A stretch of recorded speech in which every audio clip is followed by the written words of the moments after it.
Երբ Աստվածաշնչում կարդում ենք այս խոսքը, թող այրը թողնի իր հորն ու մորը և հարի իր կնոջը,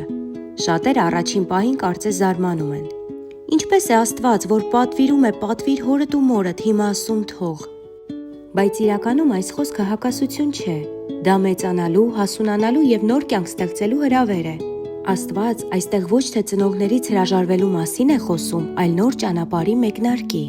Երբ մարդը ամուսնանում է, նա չի դադարում սիրել իր ծնողներին։ Նա պարզապես անցնում է կյանքի մի նոր փուլ, որտեղ պետք է կառուցի իր սեփական ընտանիքը։ Թողնել հորն ու մորը նշանակում է հեռանալ ոչ թե սրտով, այլ կենցաղով ու սովորություններով։ Ազատվել հայրական տան ձևավորված կախվածություններից և ձևավորել սեփական ընթացքը։ Իսկ հարել կնոջը նշանակում է երկու մարդու սրտերի, պատասխանատվությունների և ապագաների միավորում մեկ տանիքի տակ։ Այս խոսքը հիշեցում է, որ ամուսնությունը պարզապես կապ չէ, այլ նոր սկիզբ է, նոր տուն, որտեղ երկու մարդ դառնում են մեկ ամբողջություն։ Իսկ ծնողներին պատվելը մնում է, բայց նոր, առողջ սահմաններով։ Ուստի այս պատգամը մեզ ասում է պահել հարգանքը անցյալի հանդեպ, բայց ունենալ քաջություն կառուցելու սեփական ապագան։